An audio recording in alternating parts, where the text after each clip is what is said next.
अब हमारे पास नेक्स्ट थ्योरम है, if p dash is a refinement of p containing p points more than p dash में p के कंपैरिजन में p पॉइंट्स एक्स्ट्रा आ रहे हैं, and mod of f of x is less than equal to k for all x belongs to close interval a b। Function की इस interval के हर point पर वैल्यू निकालें तो उसकी मोड वैल्यू किसी फिक्स नंबर k से लेस आ रही है, इसका मतलब f is a bounded function. p dash एक रिफाइनमेंट है p की, और p डैश में p के कंपैरिजन में p पॉइंट्स एक्स्ट्रा आ रहे हैं और फंक्शन बाउंडेड है, देन हमें प्रूफ करना है कि LFP should be less than equal to LFP dash. ये तो हमने ऊपर वाली थ्योरम में भी प्रूफ किया था। और LFP डैश फर्दर किससे लेस देन इक्वल टू होना चाहिए, LFP प्लस 2P के डेल्टा से, वेयर डेल्टा क्या है, डेल्टा एक ऐसा नंबर है जो कि नॉर्म ऑफ P से ग्रेटर देन इक्वल टू है, या नॉर्म ऑफ P जिससे लेस देन इक्वल टू हो। ठीक है, तो जैसे L के लिए प्रूफ करना है इसी तरह से U के लिए हमें ये रिजल्ट प्रूफ करना है। बस यहाँ पर लेस देन इक्वल टू है और यहाँ पर ग्रेटर देन इक्वल टू है। तो सबसे पहले हमने एक P पार्टीशन लिया, और हम इसकी एक रिफाइनमेंट ले रहे हैं P डैश, जिसमें हम मानकर चल रहे हैं कि P के कंपैरिजन में सिर्फ एक ही पॉइंट एक्स्ट्रा है, दैट इज xi, जैसे कि हमने ऊपर वाली थ्योरम में प्रूफ किया था। अब अगर P डैश में P के कंपैरिजन में एक पॉइंट फालतू हो और उसके लिए रिजल्ट प्रूफ हो जाता है, तो फिर हम उसी तरह से 2 पॉइंट फालतू के लिए करके दिखा देंगे, फिर 3 पॉइंट के लिए, और इन जनरल P पॉइंट्स के लिए भी प्रूफ हो जाएगा। इसलिए हम सिर्फ किसके लिए करके दिखा रहे हैं, अगर P डैश में P के कंपैरिजन में एक पॉइंट xi अगर एक्स्ट्रा आ रहा है तो उसके लिए हम ये रिजल्ट प्रूफ करके दिखाएंगे, जिसमें से ये पार्ट हम पहले ही कर चुके हैं, तो हमें अब सिर्फ ये बचा हुआ पार्ट प्रूफ करके दिखाना है। ठीक है, और हम यहाँ तक भी ऊपर वाली थ्योरम में निकाल चुके थे कि LFP डैश माइनस LFP इसके बराबर आया था। ठीक, अब हमें इसके आगे प्रूफ करना है। Now mode of f of x किससे लेस देन इक्वल टू दे रखा है, k से, ये हमने लिख दिया। फिर हमें पता है अगर किसी चीज की मोड वैल्यू k से लेस देन इक्वल टू आ रही है, इसका मतलब वो नंबर माइनस k और k के बीच में लाई करेगा।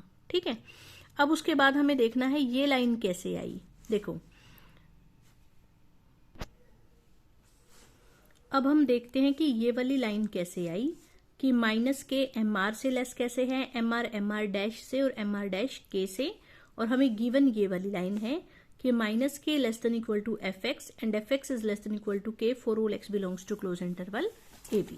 देखो, ये हमने लाइन लिख ली। फिर हम सिर्फ एक बार इतना हिस्सा यूज कर रहे हैं कि माइनस के लेस देन इक्वल टू है fx से for all x belongs to interval AB। अगर ये पूरे इंटरवल के लिए ये चीज होल्ड कर रही है A से लेके B तक, तो इन पर्टिकुलर बीच में जो XR-1 XR वाला पोर्शन है उतने हिस्से के लिए भी चीज होल्ड करेगी। जब पूरे ही इंटरवल के हर पॉइंट के लिए रिजल्ट होल्ड कर रहा है तो इन पर्टिकुलर इतने हिस्से के लिए भी रिजल्ट होल्ड करेगा। इसलिए हमने लिखा कि माइनस के is less than equal to fx for all x belongs to this interval XR-1 XR। इसका मतलब माइनस के इस तरह के नंबर्स के लिए किसका काम कर रहे हैं, लोअर बाउंड का। इसलिए हमने लिखा माइनस के is a lower bound of the set this. Minus के इस सेट का लोअर बाउंड क्यों है, क्योंकि माइनस के इस सेट के हर एलिमेंट से लेस देन इक्वल टू है। ठीक है ना, अब एक तो हम लिखे माइनस के और एक हम लिखे इस सेट का ग्रेटेस्ट लोअर बाउंड।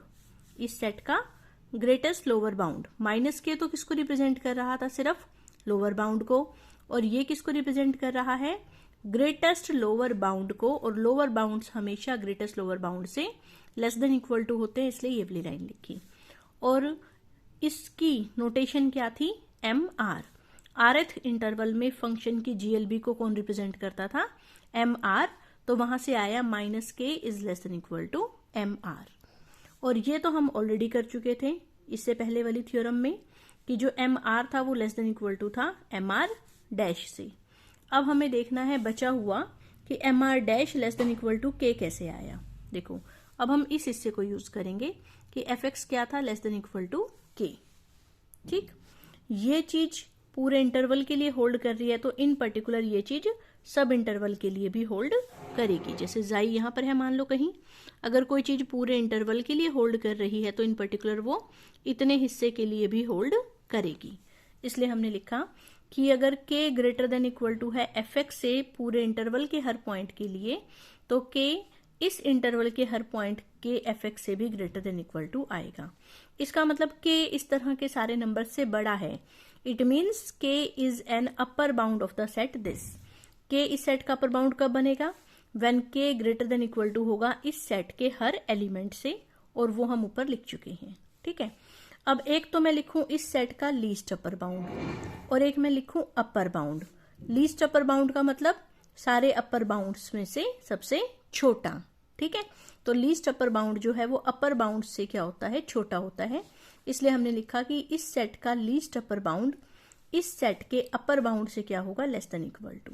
ठीक है, उसके बाद ये हमें पता है कि किसी भी सेट की GLB हमेशा उस सेट की LUB से छोटी होती है। किसी भी सेट की GLB हमेशा उस सेट की LUB से छोटी होती है। अब देखो, ये छोटा है इससे, ये फर्दर लेस है k से, तो टोटल मिला के ये लेस आ गया k से। और ये नोटेशन किस चीज की थी? MR डैश की, ये हम ऑलरेडी बता चुके हैं। ठीक है, तो वहां से आ गया MR dash less than equal to k। अब इनको कंबाइंड कर दो, देखो माइनस k इससे लेस है, ये फर्दर इससे लेस है, और ये MR डैश फर्दर k से लेस है। तो यही चीज यहाँ पर ये लिख रखी थी। ठीक है, अब अंडरस्टूड है बीच के दो का डिफरेंस कम होगा और लास्ट के दो का जो डिफरेंस है वो ज्यादा होगा। इसलिए हमने लिखा लास्ट के दो का डिफरेंस कितना हुआ? 2k, और बीच के दो का डिफरेंस कितना हुआ? MR dash minus MR। तो बीच के दो का डिफरेंस कम है कंपेरेटिव टू लास्ट के दो के डिफरेंस के, और चूंकि ये इससे छोटा है, सो दिस माइनस दिस अपने आप ही क्या हो गया? Greater than equal to 0। जैसे हमने ये लाइन MR डैश के लिए की है, उसी तरह से MR डबल डैश के लिए भी ये चीज प्रूफ हो जाएगी। नाउ अब हम इस रिजल्ट को इस लाइन में यूज करेंगे। ठीक है, ये भी हमने किससे कम दिखा दिया? 2k से, और ये भी हमने किससे कम दिखा दिया? 2k से। तो यहाँ पर आ जाएगा less than equal to 2k into this plus 2k into this. फिर 2k जो है अपना कॉमन आ गया, फिर जाई से जाई कट गया, ये बच गया XR माइनस XR माइनस 1। इसको हम क्या कहते थे? Delta R। और डेल्टा R जो है वो further less than equal to होगा डेल्टा से, क्योंकि delta R less than equal to होता है नॉर्म ऑफ P से, और नॉर्म ऑफ P हमें किससे कम दे रखा था? डेल्टा से। नॉर्म ऑफ P क्या होता था? इस तरह के जितने भी डेल्टा R हैं उन सब में से सबसे बड़ा। तो अंडरस्टूड है, सारे के सारे डेल्टा R क्या होंगे? Less than equal to norm of P। और नॉर्म ऑफ P क्वेश्चन में क्या दे रखा था? Less than equal to delta. तो डेल्टा R किससे छोटा है? डेल्टा से। तो वो हमने यहाँ यूज कर दिया कि ये जो डेल्टा R है ये किससे लेस देन इक्वल टू है? डेल्टा से। तो टोटल मिला के this minus this is less than equal to this. LFP उधर चला जाएगा तो ये बन जाएगा LFP dash is less than equal to LFP plus 2k into 1 into delta लिख सकते हैं इसको।